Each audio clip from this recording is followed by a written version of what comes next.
पूजा पाठ से जुड़ी कुछ महत्वपूर्ण बातें। ये नियम हमेशा याद रखें, ऐसे पूजा करेंगे तभी शुभ फल प्राप्त होगा। नमस्कार दोस्तों, भजन भक्ति चैनल में आपका स्वागत है। सनातन धर्म मानने वालों के लिए पूजा पाठ करना एक जरूरी क्रिया है। हमारी दिनचर्या बिना पूजा पाठ के शुरू ही नहीं होती। पूजा पाठ करने से न केवल भगवान प्रसन्न होते हैं, बल्कि अपने मन को भी शांति मिलती है। जिस घर में नियमित रूप से पूजा पाठ होता है, उस घर में देवी देवताओं की कृपा हमेशा बरसती रहती है। उस घर के सदस्यों के काम में किसी भी प्रकार की बाधा नहीं आती।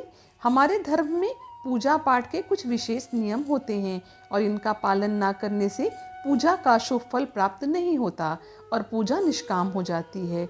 कई बार गलत तरीके से पूजा पाठ करने के कारण वास्तु दोष भी लग जाता है। आगे बढ़ने से पहले एक छोटा सा विनम्र निवेदन करना चाहती हूँ। कृपया करके मेरे चैनल को सब्सक्राइब कर लीजिए।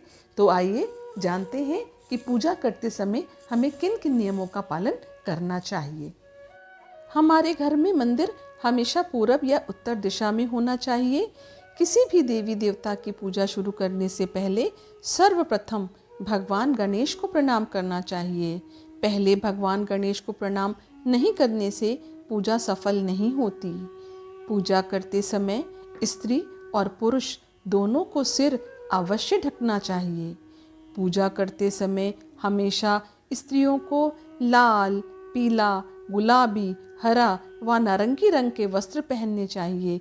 गलती से भी सफ़ेद, नीला, काला या भूरा वस्त्र पहनकर पूजा नहीं करनी चाहिए। पूजा हमेशा आसन पर बैठकर ही करना चाहिए। जमीन पर बैठकर पूजा नहीं करनी चाहिए। हो सके तो आसन को थोड़ा सा जमीन के ऊपर ही रखें।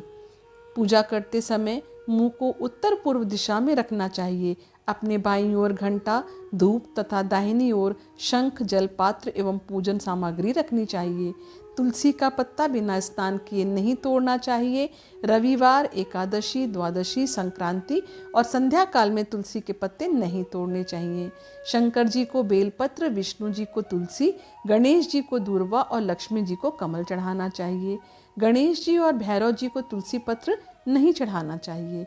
नहाते समय भगवान के मंत्र या स्तुति नहीं बोलनी चाहिए। जप करते समय जीभ या होठ को नहीं हिलाना चाहिए। इसे उपांशु जप कहते हैं। इसका फल 100 गुना ज़्यादा फलदायक होता है। जप करते समय दाहिने हाथ को कपड़े या गौमुखी से ढक कर रखना चाहिए। जप करने के बाद आसन के नीचे की भूमि को स्पर्श कर नेत्रों से अवश्य लगाना चाहिए। पूजा के समय भगवान को भूल कर भी एक हाथ से प्रणाम नहीं करना चाहिए। पूजा करते समय हमें अगरबत्ती नहीं, धूप बत्ती जलाना चाहिए। अगरबत्ती में बांस का प्रयोग होता है, जिससे हमें पितृदोष लगता है। पूजा के लिए दीपक जलाना अनिवार्य है। यदि आप पूजा में दीपक नहीं जलाते तो आपकी पूजा का शुभ फल आपको नहीं मिलेगा। घी का दीपक अपनी बाईं तरफ और भगवान की दाईं तरफ रखना चाहिए एवं चावल पर दीपक रखकर प्रज्वलित करें। दीपक से दीपक को नहीं जलाना चाहिए और दीपक से धूप बत्ती भी नहीं जलाना चाहिए। ऐसा करने से घर में दरिद्रता आती है।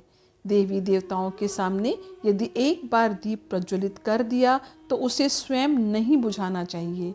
पूजा में प्रयोग में लाया जाने वाला अक्षत अर्थात चावल टूटा हुआ नहीं होना चाहिए। इसके साथ ही साथ इसे पानी से धोकर चढ़ाना चाहिए। हाथ में धारण किए पुष्प, तांबे के पात्र में चंदन और चर्म पात्र में गंगा जल अपवित्र हो जाता है। इसके साथ ही साथ पूजा के प्रयोग में लाया जाने वाला दूध भी तांबे के पात्र में नहीं रखना चाहिए। पूजा करने वाले व्यक्ति को अपने माथे पर तिलक लगाकर ही पूजा करना चाहिए। पूजा करते समय मुंह उत्तर पूर्व दिशा में होना चाहिए। शालिग्राम का आह्वान तथा विसर्जन नहीं होता। जो मूर्ति स्थापित हो उसमें आह्वान और विसर्जन नहीं होता। मिट्टी की मूर्ति का आह्वान और विसर्जन होता है।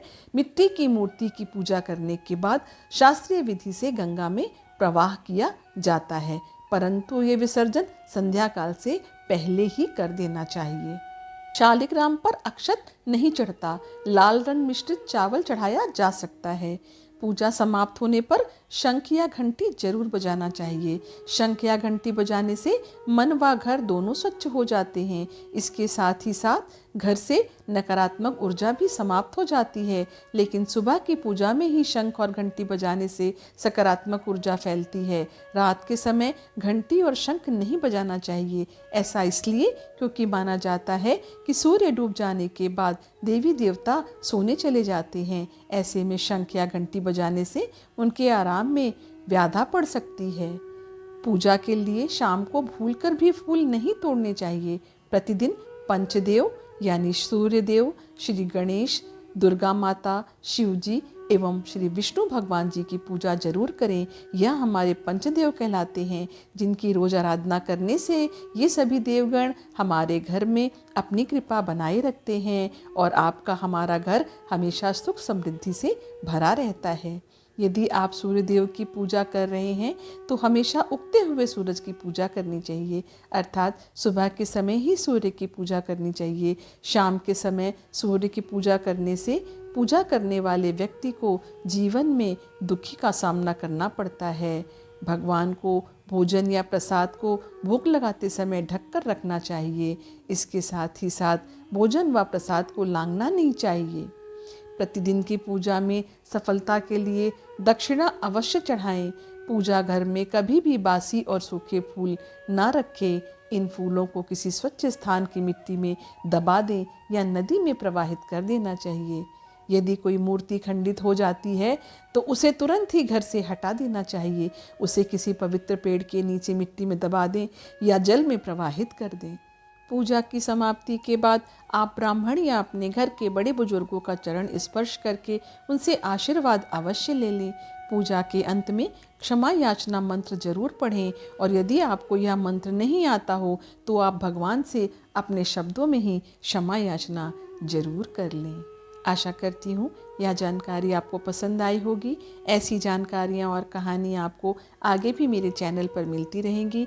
आप सभी से विनम्र निवेदन करती हूँ कि कृपया करके मेरे चैनल को सब्सक्राइब कर लीजिए, मेरे वीडियो को लाइक करिए, इसको अपने फैमिली एंड फ्रेंड के साथ शेयर भी करिए। आपका दिन शुभ हो। धन्यवाद।